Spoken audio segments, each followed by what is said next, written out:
तो हेलो बच्चों, कैसे हैं आप लोग। आई थिंक सब बढ़िया होंगे, सब बढ़िया अच्छे से 12th क्लास की अपनी पढ़ाई कर रहे होंगे। तो अपनी सीरीज का पार्ट 2 है वंशागति का आणविक आधार। लास्ट अपन डीएनए तक पढ़ लिया था। अब डीएनए कुंडली की पैकेजिंग अपन देखने वाले हैं कि भाई डीएनए कुंडली की पैकेजिंग कैसे होती है, वो अपन यहाँ पे देखने वाले हैं। ठीक है। अब डीएनए कुंडली की पैकेजिंग में होता है क्या है कि ई कोलाई डीएनए सबसे पहले अपन को देखना है कि ई कोलाई डीएनए जो होता है ना, हिस्टीरिया कोलाई जो होता है ना, ई कोलाई डीएनए, इसकी लंबाई कितनी होती है। इसकी लंबाई होती है 1.36 mm होती है। ठीक है। और उसके बाद में ह्यूमन की डीएनए की लंबाई यहाँ 12th क्लास में 2.2 मीटर दे रखी है। और 11th वाली बुक है ना, 11th वाली बुक में अपन पढ़ के आए थे कि 2 मीटर डीएनए की लंबाई होती है एक सिंगल कोशिका के अंदर। ठीक है। अब ये यहाँ पे न्यूक्लियोसोम का मैंने डायग्राम बना रखा है आप लोगों के कि न्यूक्लियोसोम होता क्या है, तो उसके बारे में मैंने नीचे लिख रखा है। तो देखना अब क्या होता है कि ई कोलाई में स्पष्ट केंद्रक नहीं पाया जाता है। ई कोलाई में स्पष्ट केंद्रक नहीं पाया जाता है। अब ये क्यों नहीं पाया जाता है, क्योंकि ई कोलाई क्या है, एक जीवाणु है। ठीक है। अब ई कोलाई एक जीवाणु है ना। अब एक जीवाणु होने के नाते जीवाणु क्या कौन सी कोशिका होती है, प्रोकैरियोटिक कोशिका होती है। जीवाणु कौन सी कोशिका होती है, तो मैं तुम्हें यही बता देता हूँ। जीवाणु प्रोकैरियोटिक कोशिका होती है। अब जीवाणु प्रोकैरियोटिक कोशिका होती है तो उसके अंदर केंद्रक नहीं पाया जाता है। ठीक है। तो ये बात है। तो ई कोलाई में स्पष्ट केंद्रक नहीं पाया जाता है, लेकिन फिर भी डीएनए पूरी तरीके से द्रव में नहीं फैलता है। वो सेंटर में ही रहता है, वो पूरी तरीके से द्रव में नहीं फैलता है। उसका रीज़न क्या है, उसकी पैकेजिंग। वो इस तरीके से पैकेज हुआ रहता है ना कि उस फैलता ही नहीं है। ठीक है। अब देखो डीएनए क्या होता है, ऋणावेशित होता है। डीएनए के ऊपर कौन सा आवेश होता है, ऋणावेशित होता है। जो क्या करता है, प्रोटीन होता है। ऋणावेशित डीएनए हो गया और उसके चारों तरफ क्या होगा, धनावेशित प्रोटीन होगा, जिससे जुड़कर के केंद्रकाप या क्या बनाएगा, न्यूक्लियोइड बनाएगा, न्यूक्लियोइड का निर्माण करता है। ठीक है। ये इधर देखो, ये यहाँ पे। अब ये चारों तरफ जो लिपटा हुआ है ना, ये डीएनए है। ये क्या है, डीएनए। इस पर कौन सा आवेश है, नेगेटिव आवेश है। अब बीच में गोलाकार जो तुम्हें दिख रहा है ना, हिस्टोन अष्टक या हिस्टोन, ये क्या है, प्रोटीन है। ये क्या है, प्रोटीन है, जिसपे क्या आवेश है, धन। अब ये जो प्रोटीन है ना, प्रोटीन के चारों तरफ डीएनए लिपटा हुआ रहता है, जो एक दूसरे से चिपके हुए रहते हैं।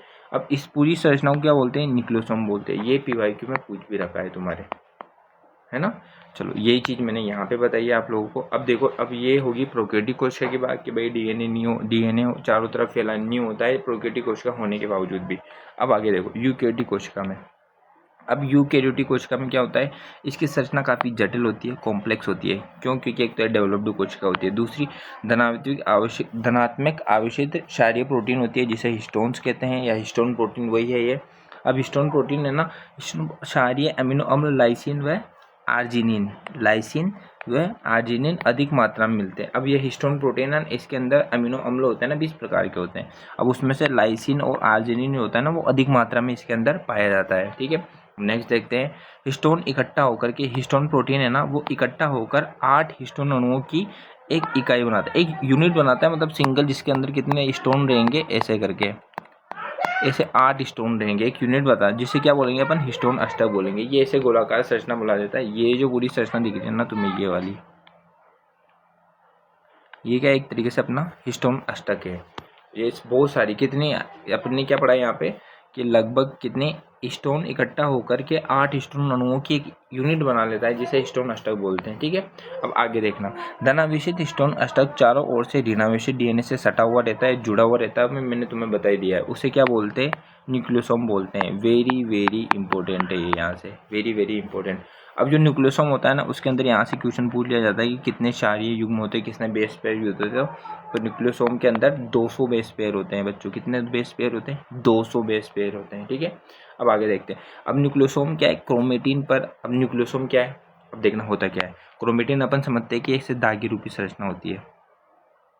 क्रोमेटिन कैसी होती है, ऐसे यूं धागे रूपी संरचना होती है, लंबी लंबी। अब क्रोमेटिन होता है ना, अब क्रोमेटिन के ऊपर न्यूक्लियोसोम कैसे रहेंगे, ऐसे डॉट डॉट, जैसे मोती वाली माला नहीं होती है क्या, ऐसे। अब न्यूक्लियोसोम, ये क्रोमेटिन हो गया, क्रोमेटिन के ऊपर ऐसे छोटे छोटे मोतियों की तरह संरचना दिखाई देती है। अब ये छोटे छोटे मोतियों की संरचना क्या है, ये न्यूक्लियोसोम है। क्या है ये न्यूक्लियोसोम है, ये वाले न्यूक्लियोसोम। अब न्यूक्लियोसोम क्रोमेटिन पर डोरी पर बीट्स, ये नाम याद रखना भाई, डोरी पर बीट्स की तरह दिखाई देते हैं। ये ऐसे एक डोरी है, उसके ऊपर बीट्स का मतलब होता है कि मोती की तरह दिखाई देते हैं, जिसे क्या बोलते हैं। अब देखो यहाँ मैंने डायग्राम देखो, अब ये देखो यहाँ पे दिख रहा होगा, ये जैसे पूरा ये तुम्हें दिख गया, ये क्रोमेटिन है, ये क्रोमेटिन। अब इसके ऊपर देखो ये डोरी पे बीड्स की तरह ये दाने दिखाई दे रहे हैं, तो ये संरचना क्या कहलाती है। और डोरी पे क्वेश्चन क्या आएगा कि डोरी पे बीड्स क्या है, तो डोरी पे बीड्स क्या है कि भाई न्यूक्लियोसोम होते हैं जो क्रोमेटिन के ऊपर ऐसे मोतियों की तरह बिखरे हुए रहते हैं। ठीक है, आगे चलते हैं अपन। अब आता है अब इसी के अंदर अपन को पढ़ना है गैर हिस्टोन गुणसूत्रीय प्रोटीन। कौन सी? गैर हिस्टोन गुणसूत्रीय प्रोटीन। अब ये होती क्या है देखना, क्रोमेटिन की पैकेजिंग के लिए। पैकेजिंग क्या होती है, वो डीएनए है, डीएनए किसके चारों तरफ रहेगा, प्रोटीन के चारों तरफ रहेगा, वही पैकेजिंग होती है। ठीक है, पैकेजिंग यही होती है। अब देखो क्रोमेटिन की पैकेजिंग के लिए अतिरिक्त प्रोटीन की आवश्यकता होती है। ठीक है, ध्यान से सुनना, क्रोमेटिन है उसकी पैकेजिंग के लिए जो एक्स्ट्रा प्रोटीन की आवश्यकता होती है ना, मतलब कुछ प्रोटीन तो होती है लेकिन उसके अलावा एक्स्ट्रा प्रोटीन की जो आवश्यकता होती है ना, वो कौन सी प्रोटीन कहलाती है, गैर हिस्टोन गुणसूत्रीय प्रोटीन कहलाती है।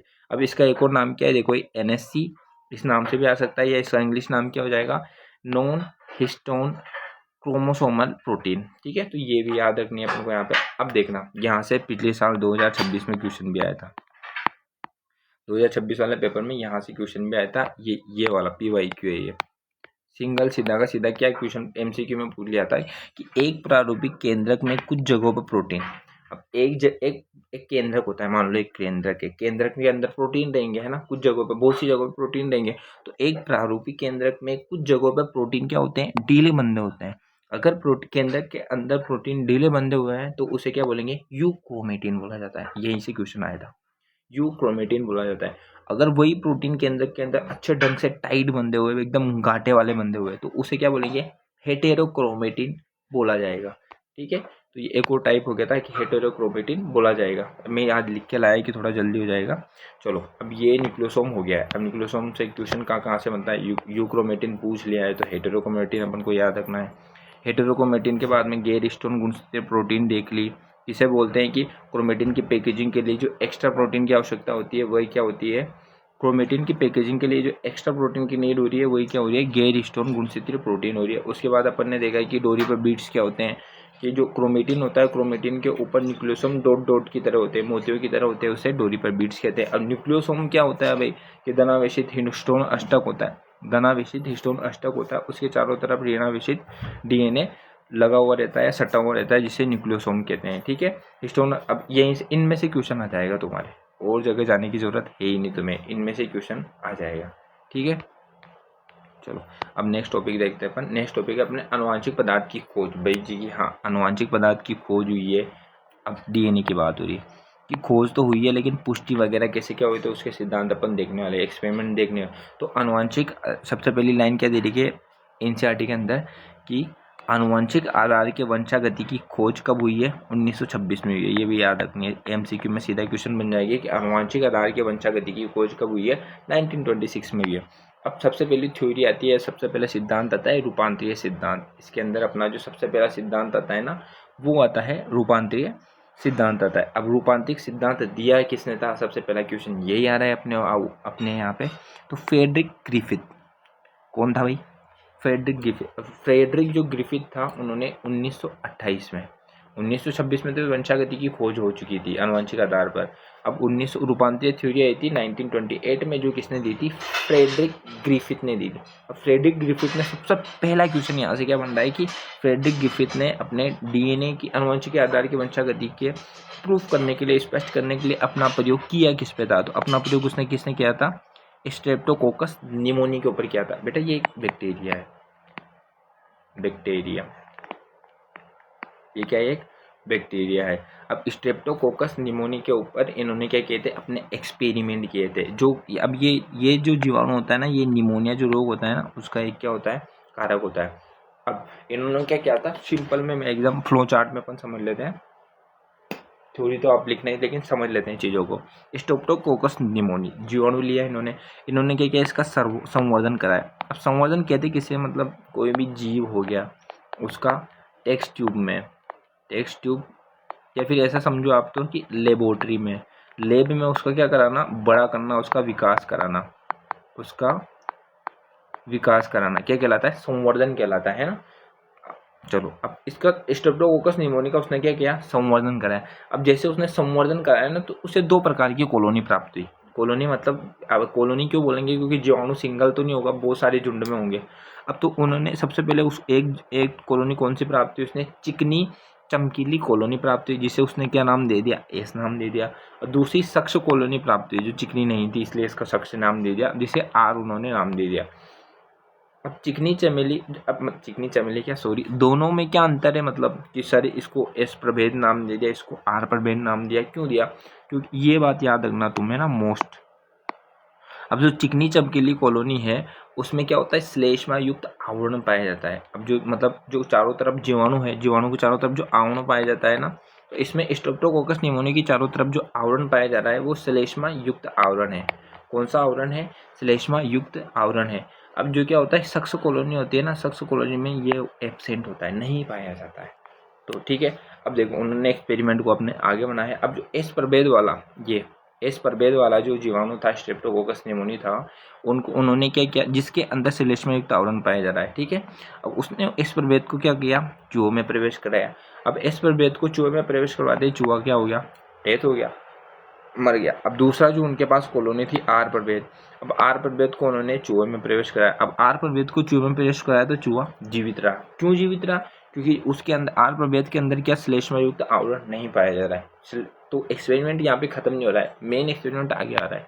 अब आगे देखिए, अब उसके बाद अपन जानते हैं कि जीवाणु की एक प्रॉपर्टी होती है कि जीवाणु को मैक्सिमम, अधिकांश सामान्यतः जीवाणु को गर्म करते हैं तो वो क्या हो जाते हैं, मर जाते हैं, डेथ हो जाते हैं, मार दिया जाता है उनको गर्म की।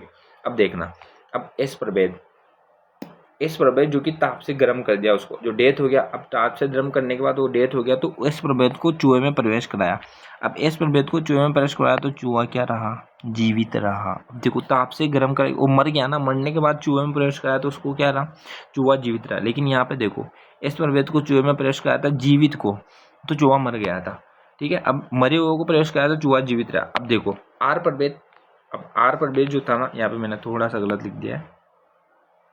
अब जो आर प्रभेद जो था ना, आर प्रभेद जो था जो ताप से मृत है, ठीक है, जिसको भी ताप से कर क्या गर्म करके मृत करा दिया। अब उसको साथ क्या किया गया, आर प्रभेद के साथ में इस प्रभेद को चूहे में प्रवेश कराया गया, तो जिससे क्या हुआ, चूहा मृत हो गया। अब यहाँ पे देखो आर प्रभेद चूहे में प्रवेश करने पे चूहा जीवित रह रहा था, लेकिन जैसे ही ये किल हो गया, ये मर गया था, इसको इसके अंदर डाला, दोनों को मिक्स करा के चूहे के अंदर प्रवेश कराया, तो चूहा क्या हो गया, फिर मर गया, डेथ हो गया। अब तो इससे साफ साफ भाई, जो ये तो मर चुका था ना, लेकिन इसके अंदर कोई ना कोई आनुवंशिक पदार्थ होगा, कोई ना कोई जेनेटिक पदार्थ होगा जो इसकी मारने की प्रवृत्ति है ना, संक्रमण की जो प्रवृत्ति है वो इसके अंदर ले आया। अब जैसे ही संक्रमण की प्रवृत्ति इसके अंदर आई, इसके अंदर एक्टिव होगी और चूहे में प्रवेश कराया, चूहा क्या हो गया, मर गया। तो ये थोड़ा थोड़ा पता लग गया था ऐसे कि डीएनए की खोज हो चुकी है भाई, कि डीएनए की खोज हो रही है, ठीक है। चलो अब इतना अपन यहाँ पे देख चुके थे, अब अपन आगे चलेंगे। अब ये फेड्रिक पिक्चर का सिद्धांत यहाँ पे खत्म हो गया था। अब यह रूपांतरित कारक ताप मृत एस प्रभेद आर प्रभेद में स्थानांतरित होने से हुआ था। एस प्रभेद और आर प्रभेद को स्थानांतरित किया था, इस वजह से यह प्रयोग हुआ था। लेकिन अब कमी क्या रही थी इसकी भाई, हाँ कमी क्या रही होगी, ये क्या मतलब आनुवंशिक पदार्थ के जीव रासायनिक प्रकृति के बारे में नहीं बता पाया था, ये इसकी कमी होगी थी। अब इसकी कमी होगी थी, मतलब यहाँ पर भी अपने पास डीएनए, स्पष्ट रूप से डीएनए एक आनुवंशिक पदार्थ है, इस चीज की पुष्टि अपने यहाँ पर भी नहीं हुई है, ठीक है। अब इस चीज की पुष्टि यहाँ पर भी नहीं है, तो हाथों हाथ तो नहीं, मतलब फिर दूसरा से थ्योरी आती है अपने पास जो अपने एनसीईआरटी में पढ़ते हैं, वो है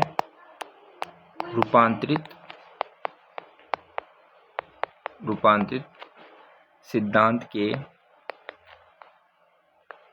जीव रासायनिक लक्षण। ये अगली एनसीईआरटी के अनुसार अगली थ्योरी अपनी ये आती थी। अब ये थ्योरी दी किसने, ये थ्योरी दी है बेटा एबेरी ने, एबेरी प्लस मैक्लियोड, नाम याद रखने, एबेरी प्लस मैक्लियोड और मैककार्टी ने, इन तीनों ने दी है। ये थ्योरी किसने दी है, एबेरी ने, मैक्लियोड ने और मैककार्टी ने दी है। और दी कब है, 1933 से, ये सन भी याद रखना है, 1944 में दी है, ठीक है। दूसरा आनुवंशिक पदार्थ की खोज में अपन दूसरा टॉपिक पढ़ रहे हैं, रूपांतरित सिद्धांत के जीव रासायनिक लक्षण। अब ये एक्सपेरिमेंट किया किसने? एबेरी ने, मैक्लिओड ने, मैककार्टी ने। कब किया? 1933 से 1934 के अंदर इन्होंने ये प्रयोग किया है। ठीक है। अब इस प्रयोग से क्वेश्चन तो नहीं आना चाहिए मेरे को जहाँ तक पता है, तो इसमें मैं आपको मतलब क्योंकि ये भी स्पष्ट नहीं कर पाया था, इस वजह से इसके अंदर भी क्वेश्चन नहीं आएगा। तो मेरे अनुसार तो इसको मत पढ़ो, 12th वालों के लिए मैं बोल रहा हूँ। ठीक है, तो इसको पढ़ना ही नहीं अपन को। मेन पॉइंट जो मैंने क्लास में लिखाए थे तुम्हें वो याद रख लेना। ठीक है, चलो अब अपन डायरेक्ट इसको स्किप, ये याद कर लेना बस इतना था। इसको अपन स्किप कर रहे हैं। इसको स्किप करने के बाद अब डायरेक्टली अपन हर्शे और चेस का नियम पढ़ने वाले हैं। किसका नियम पढ़ने वाले हैं? हर्शे और चेस का नियम पढ़ने वाले हैं, जो अपन नेक्स्ट क्लास में पढ़ेंगे यार। नेक्स्ट क्लास में अपन क्या करेंगे? हर्शे व चेस का नियम पढ़ेंगे।